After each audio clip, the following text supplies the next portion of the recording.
Objectification, if the narcissist was honest. If a lesser or mid-range narcissist was able to know why they behaved as they did, and with regard to seeing the victim as an object, this video would explain how they would explain it to you. Similarly, if the greater or ultra who already knows that they treat you as an object took the view that they wanted to convey this to you, then this is what would be said. Dear victim, you want to be someone to my kind of me. That will not happen. You are a something to us, not a someone. I don't relate to you. Why should I? I regard myself as superior, elevated and special. The petty concerns which govern your life don't apply to someone like me. I don't do accountability. Certainly, I have some understanding of what it means to be you. After all, I have listened to you tell me so many times about how you feel, and I have watched you and others like you so often. I do not feel it, however. I can't put myself in your shoes.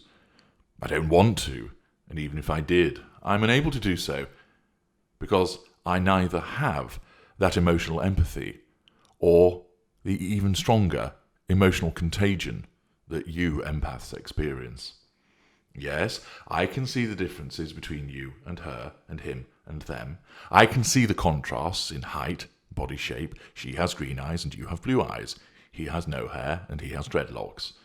I recognize physical attractiveness. I see the different clothes that you wear, the variances in shoes worn, jewellery displayed, and such like. I notice all of that. But that does not make you any more of a person to me. It is merely the distinction between a washing machine that is white and one which is silver. And take my television, which is placed at the far end of the main sitting room.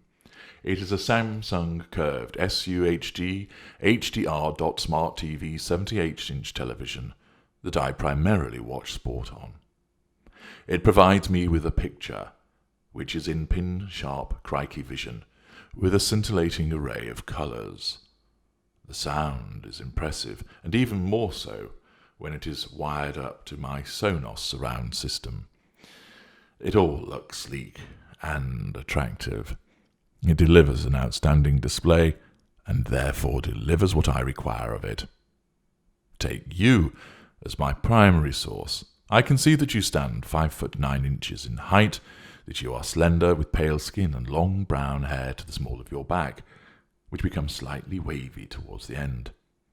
Your face is oval, your eyes are green, you look sleek and attractive. You are an outstanding display of physical attractiveness. I know all of this, but your primary purpose is to provide me with fuel and to submit to my control, for you to provide me with character traits and residual benefits. And during the golden period, you deliver that which I require of you. You are no different to my television. You are there to provide a function.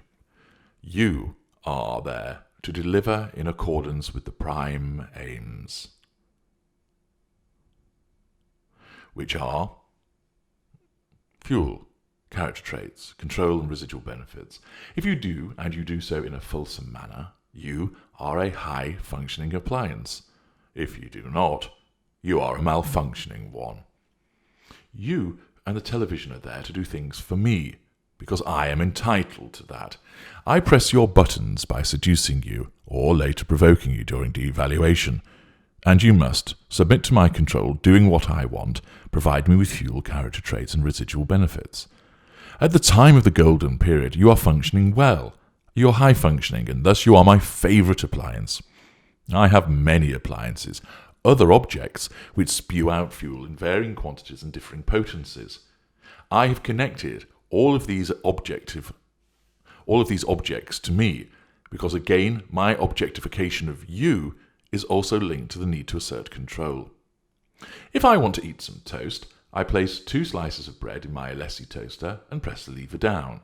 adjust the relevant control to give them the degree of toasting required, and a minute or two later, up pops 2 perfectly toasted slices of bread. It works each and every time. I control it. It does what I want.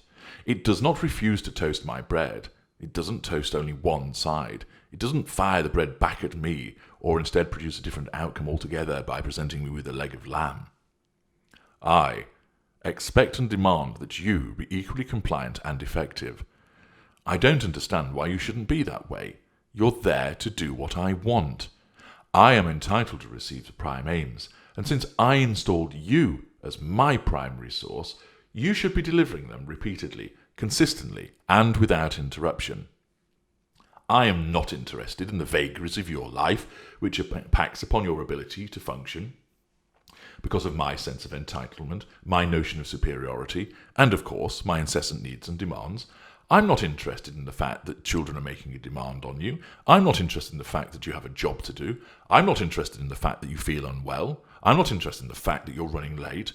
You are an object, and you are meant to operate as and when I require it. Objects are far easier to control. They are installed, powered, and they function. If they stop functioning, then they are thrown away and they are replaced. Accordingly, when you stop delivering in accordance with the prime aims, you suffer the same fate. I don't have time to repair you. You are put to one side, and a better, shinier, more effective model takes your place. How did I ever manage without it? Why did I put up with you as a faltering appliance for so long? You may look at your replacement and wonder why on earth that appliance has been chosen over you. It might be because you gave everything you could to us. It might be because you can see that you are more capable, more interesting, more intelligent, and better looking than your replacement. Perhaps you are. Perhaps those distinguishing features are there. But you were not delivering in accordance with the prime aims. And your replacement is, which means they are infinitely superior to you. You are dispensable. Ally the fact that we see you and others objects with our necessity for performance, our lack of remorse and conscience, and you can understand, or maybe begin to understand, why we find it so easy to disengage with you and place you on the scrap heap and choose another appliance with such ease. If you end a relationship, you may be concerned to ensure that the other person isn't too devastated, that they're doing okay, because even though you may not want to be in a formal relationship any longer, you do still care about the well-being of another human being. To me, that's pointless. Why use your energy dealing with something that's ineffective? It's an object. Time is being wasted. Your objectification makes it far easier for me to function. By regarding you as just another object which is there to perform for us, that is to be controlled by us, and can be readily replaced when the narcissist deems it necessary, we achieve our aims far more readily. Performance and control are key, and this is what objects do. Whether it is an ornament which looks beautiful and we can place where we want, to a motor vehicle which delivers us from A to B, or a dishwasher which provides us with clean and streak-free shining glasses, we control them all, and they perform. This objectification extends into how we regard different objects. For example, when you are seduced and embedded as the intimate partner primary source, you are our most prized possession. You are the one which will give us the necessary positive fuel each and every day, in large amounts and with considerable potency. This means you will be looked after, you will be treated well, you will be paraded and shown off like some prized piece of art or an expensive necklace. You will be placed carefully on that pedestal, polished, cleaned, and maintained. The tertiary source, which works in the garage where we fill up the petrol in our car, is like an old teddy bear. The narcissist always stays hello and receives a pleasant dollop of positive fuel as we feign interest in this person's humdrum life. We have known this person for years, and like that teddy bear, we see no need to throw them away, not yet, but nor do we regard them as being of any particular necessity for maintenance. Accordingly, the corresponding teddy bear has an eye missing, some stuffing is filling from one side, and the fur has faded. In the same way that one is careful with a delicate and expensive mirror, the narcissist will treat our appliances in the same way. Some can be kicked to one side, scuffed and stained, like a pair of old trainers. Others are handled with care until we decide otherwise. Our appliances in our fuel network are regarded and handled in differing ways. The trophy appliances, the primary source in the golden period, or the long-standing inner circle successful friends who are non-intimate secondary sources, are displayed and shown off regularly. The much maligned familial non-intimate secondary source, a scapegoated sibling or child, is the hideous jumper that is only ever worn when it really has to be done, and is otherwise derided and ridiculed. Our lieutenants are our tools, the devices which we depend on to do our bidding, as they are deployed to achieve our aims. Our objectification view is necessary for the purposes of maintaining control and achieving the prime aims. This objectification is easy to do because I have no empathy for you. I no sooner can relate to how an iMac feels as to how you feel. I have no concern about whether my Montblanc pen feels, it's there to perform. I have a vested interest in you feeling for the purpose of providing fuel, but I am not concerned as to how you feel because I cannot empathize with you.